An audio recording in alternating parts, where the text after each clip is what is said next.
David says, yes, sir, it was enough. Thank you for your answer. I will continue watching your videos and reading your books. Great. Good. I'm glad that you enjoy the videos, David, and the books. Ah, Sandy says live talks. Yes, that's right. That's what I thought, anyhow. Excalibur says the record was 17, Mehran, a week ago, but it's 18 now. Look at it. We beat the record. Marco says, hello, Mehran. Hello, Marco. Thank you for all you have helped me since at least 1 year. You're my personal guru. Stop these sweet talks and appreciations. Go get a t-shirt and help the channel. Or get a book or something. I've made the book so cheap, now everybody should afford it, at least in ebook. You know that even ebooks on Amazon are like 5 times more expensive than it is offered at my own site, mindthatseekstruth.com. So go on the site and get the ebooks that you like. They're the same as the book, everything the same, only not in paper. So it's very, very cheap, like a price of coffee or tea. So, but anyhow, let's get back to Marco. Maybe Marco already has the books, I don't know. So he says 1 year ago, you're my personal guru. He says, so thank you, sir. I am from Germany and hope my English is good enough to understand. Until you said you're from Germany, I didn't know that that English is your second language. So it's perfect to me. And so guten Tag. Wie geht's heute? So Marco says, my question is, how can I get the power not to react on the emails and the attempt of contact of my ex-girlfriend? We broke up last year after a 5-year relationship. I still love her, but she's not good for me.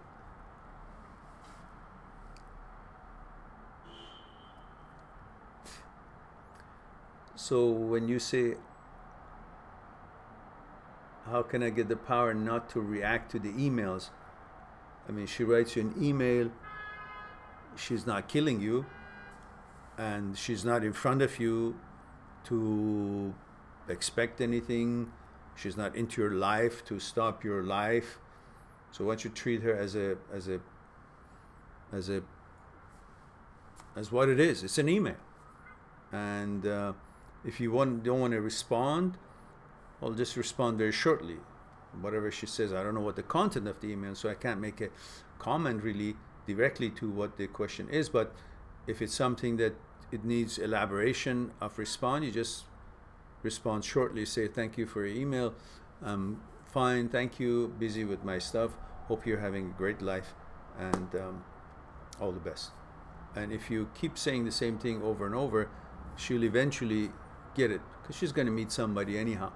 She's trying to keep you in the loop, keep you connected, just in case she can create that interest again. And you can't blame her.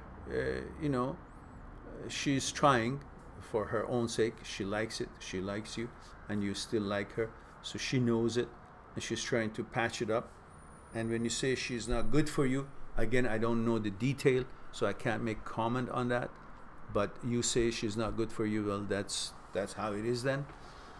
You know better. And so of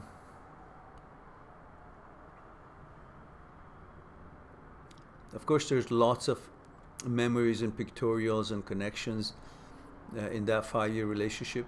So it's hard to ignore her emails. You still have a certain kind of a respect or feeling of disrespect if you don't respond. Naturally, it's engraved in your consciousness, and that is fine. Being cordial and kind and respectful to a woman is always good, unless she's being out of line and you just simply politely say, don't contact me anymore. But you don't seem to have the power to be sure about what you want either. Otherwise, you wouldn't be asking about it from me, and you would have the power to simply say, hey, whatever her name is, please, let's keep the breakup as it is, and let's go on our way and try to explore life, you know, as we could, and explore other opportunities. And you would end it. But you're not ending it either. So you're responding it in such a way that is not direct to say that you don't want to have this contact. Because obviously you are not necessarily sure about it, because perhaps the love that you say, which I don't know really, it's a love or lust, how she measures up with your taste of looks in woman, and how enticing she is for you. So that might all have a lot to do with your way of responding to her emails, which doesn't leave enough clue for her to know that you don't want this connection.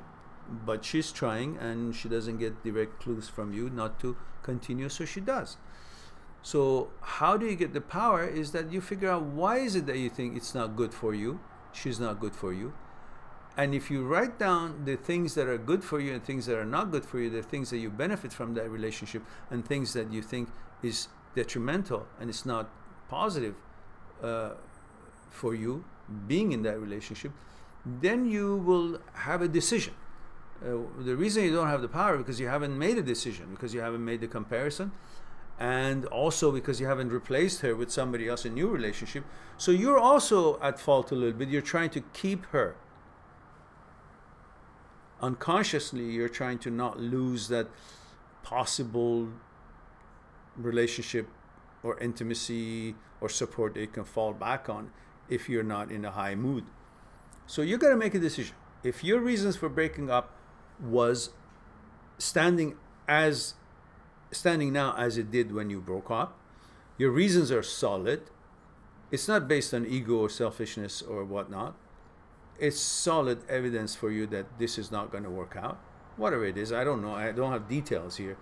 You know, one of the things to have these live talks is that I'm, you know, threading in the dark. I just trying to sense things as much as I can without having the details. That's why the one-on-one Skype consultation that I do around the world, all around the week, it helps to make it on detail, and we will explore it together with the people who we have that conversation with in detail, and we get to the bottom of things and we explore things far more. But in here, I'm trying to just see how I feel about what feeling I get from your question.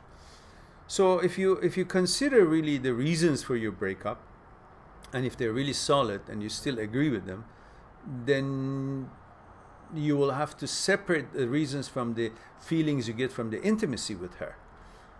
The good feelings you get from intimacy and interaction, communication, things that you guys used to do together, and places you would go, interactions you would have, the images you had of each other, how the society had an image of you guys.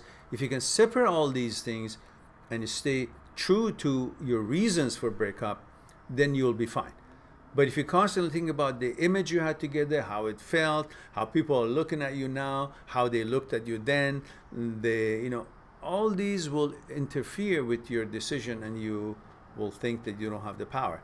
It's not that you don't have the power, it's that you haven't convinced yourself that really the decision you have made is really solid and a good decision. So maybe you focus on that. Once you focus on that and you become brave enough not to try to keep a reservoir or a reserve spare tire just in case things don't go well, you would like to have that email coming or to feel that somebody is still paying attention to you. So if you're sure, then cut it off. Politely ask her, don't. But then don't kick yourself when she doesn't write back, because the more she emails you, the more you get conditioned to expect her emails. And once the emails stop, you start missing her, because you're now conditioned by the emails and the attention, even though you seem to think you don't want it, but you enjoy it. It helps you, your ego. So once it stops, or you ask her to stop and she stops, or she just stops, then you start missing it. So the sooner you stop these emails or deal with it, the better. So you won't go into a relapse of thinking, oh, now it is you who wants her. And then she has already found somebody else. She doesn't want it, and it becomes just all messy. So either this way or that way. Now,